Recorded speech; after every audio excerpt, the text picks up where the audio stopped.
Matius 6 ayat 6. Tetapi jika engkau berdoa, masuklah ke dalam kamarmu, tutuplah pintu dan berdoalah kepada Bapamu yang ada di tempat tersembunyi. Maka Bapamu yang melihat yang tersembunyi akan membalasnya kepadamu.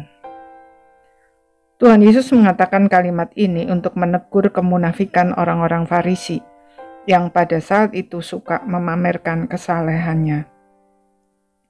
Mereka sering sengaja berdoa di tempat-tempat umum dengan memakai pakaian kebesaran dan dengan bersuara keras agar dilihat dan didengar orang.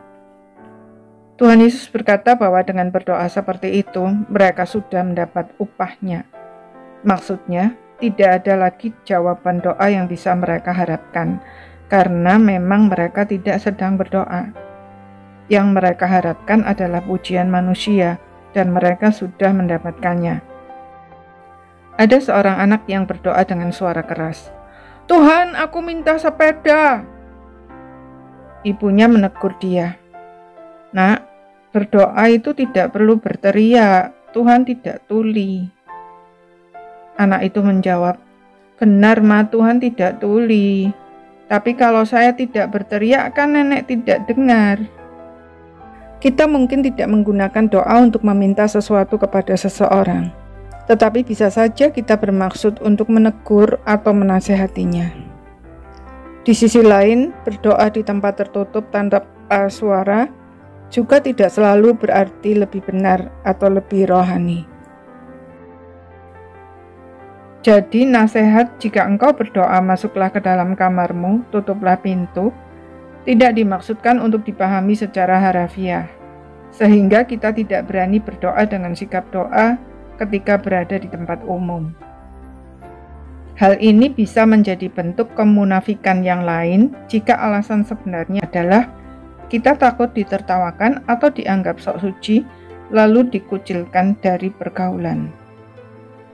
Maksud Tuhan Yesus adalah perlakukan doa itu sebagaimana yang dimaksudkan, yaitu sebagai alat komunikasi antara kita dengan Tuhan, bukan sebagai alat untuk memamerkan kesalahan diri atau sebagai alat untuk secara tidak langsung meminta sesuatu kepada orang-orang tertentu atau menegur dan memberi nasihat.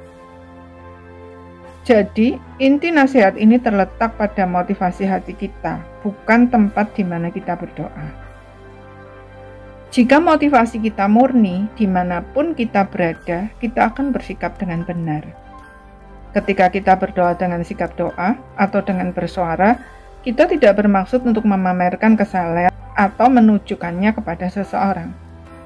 Sebaliknya, ketika kita berdoa tanpa sikap doa, kita melakukannya bukan karena takut ditertawakan atau dikatakan sok suci, tetapi karena pertimbangan tertentu agar pemberitaan Injil tidak mengalami perlawanan sebelum waktunya.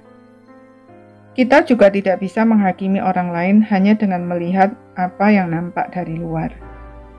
Karena itu, mari kita terima nasihat Tuhan Yesus ini sebagai cermin untuk melihat motivasi hati kita sendiri agar kita terhindar dari kemunafikan orang Farisi. Amin.